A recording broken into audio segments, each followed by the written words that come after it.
Hello student, welcome back to Puja classes. तो आज हम इस वीडियो में कक्षा 9वीं गणित का प्रश्नावली 1.2 का प्रश्न क्रमांक दूसरे का हल देखने वाले हैं। ठीक है, तो देखते हैं प्रश्न क्रमांक 2 क्या है। दिखाइए कि संख्या रेखा पर √5 को किस प्रकार निरूपित किया जा सकता है।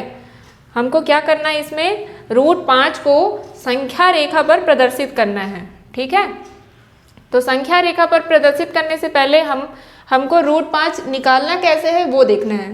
ठीक है, तो √5 निकालने के लिए हमको पाइथागोरस प्रमेय का उपयोग करना पड़ेगा। तो सबसे पहले पाइथागोरस प्रमेय होता क्या है वो जान लेते हैं। किसी भी समकोण त्रिभुज में कर्ण का वर्ग शेष दो भुजाओं के वर्गों के योग के बराबर होता है। जो सबसे लंबी वाली भुजा होती है उसको क्या कहते हैं, कर्ण, और ये वाली भुजा को क्या कहते हैं, लंब, और नीचे वाली जो भुजा है उसको क्या कहते हैं, आधार। मतलब क्या होता है, कर्ण का वर्ग बराबर लंब का वर्ग धन आधार का वर्ग।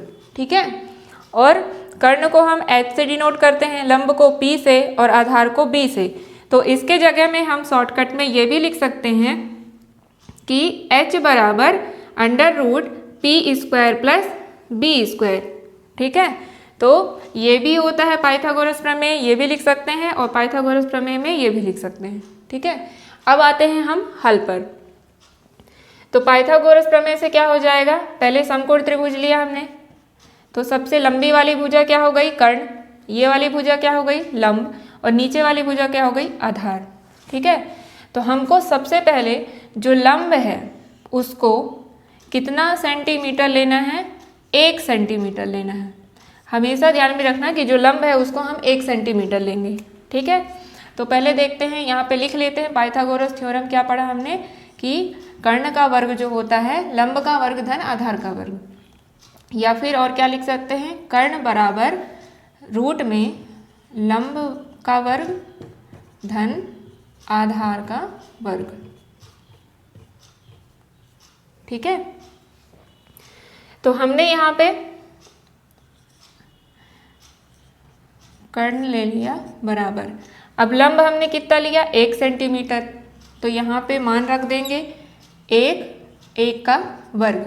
अब हमको यहाँ पे देखना है, जो भी प्रश्न में पूछा जा रहा है यहाँ पे हमको √5 लेके आना है। 1 में कौन सी संख्या जोड़ेंगे कि 5 आएगा, तो 4 जोड़ेंगे तो 5 आएगा। तो हम उस 4 को क्या लिख सकते हैं, यहाँ पे 2 का स्क्वायर लिख सकते हैं, 2 का वर्ग लिख सकते हैं। ठीक है, तो इसका मतलब क्या हो गया, आधार कितना हो गया यहाँ पे 2 सेंटीमीटर। तो लंब कितना लिया हमने, 1 सेंटीमीटर, आधार कितना ले लिया, 2 सेंटीमीटर। तो कर्ण क्या आ गया हमारे पास, कर्ण बराबर 1 का स्क्वायर 1 हो जाएगा, 2 का स्क्वायर 4 हो जाएगा। तो कर्ण कितना आ गया यहाँ पे, कर्ण बराबर √5 आ गया।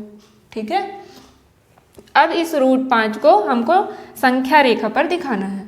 तो संख्या रेखा बना लेते हैं सबसे पहले। यहाँ पे ये हो गई संख्या रेखा।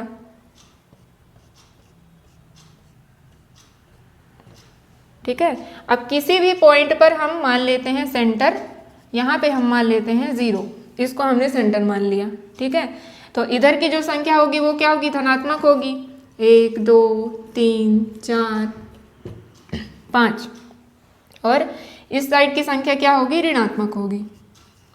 यहाँ पे हम मान लेते हैं कि O है। ठीक है, तो यहाँ पे ये आधार कितना दिया हुआ है, 2 सेंटीमीटर। तो यहाँ पे जो भी गैप है, ये गैप कितने कितने का है, 1 सेंटीमीटर का है। ठीक है, ये 1 सेंटीमीटर 1 सेंटीमीटर का है, तो यहाँ पे कितना है, 2 सेंटीमीटर। इसका मतलब 0 से लेंगे कहाँ तक, 2 तक, ये कितना हो गया, 2 सेंटीमीटर आधार हो गया ये। ठीक है, अब लंब कितना लेना है, 1 सेंटीमीटर। तो 2 से यहाँ से हम क्या लेंगे, लंब कितना लेंगे, 1 सेंटीमीटर। ये मान लेते हैं कितना है, ये 1 सेंटीमीटर है, हमने मान लिया। ठीक है, आप लोग स्केल का यूज़ करके ही बनाना ये संख्या रेखा, और यहाँ से यहाँ तक 2 सेंटीमीटर स्केल में नापना कितना है, फिर यहाँ से यहाँ तक 1 सेंटीमीटर कितना लेना है। ठीक है, अब हमने इसको कोई भी पॉइंट दे दिया, जैसे यहाँ पे हमने O ले लिया था, इसको पॉइंट दे दिया हमने A, और यहाँ पे हमने इसको दे दिया B। ठीक है, अब इस O से B को मिला देंगे, क्या कर देंगे, O से B को मिला देंगे। तो ये जो हमारी सबसे लंबी भुजा है वो क्या है, कर्ण है। और कर्ण क्या निकल के आया है, ये क्या निकल के आया है, √5। ठीक है, तो अब हमको संख्या रेखा में √5 को दिखाना है कि कहाँ पे आएगा। O से लेके B तक की दूरी लेंगे और एक यहाँ पे ऐसा चाप लगा देंगे। ठीक है, तो ये चाप कहीं यहाँ पे आएगा मान लेते हैं। ठीक है, मान लेते हैं ये चाप यहाँ पे लग गया इस पॉइंट पे, तो इसको भी नाम दे देते हैं क्या, D। और यहीं पे लिख देते हैं क्या, √5। तो हमारा OD, O से लेके D तक, मतलब OD कितना आ गया, √5। 2 और 3 के बीच में हमको क्या मिल गया, √5 मिल गया।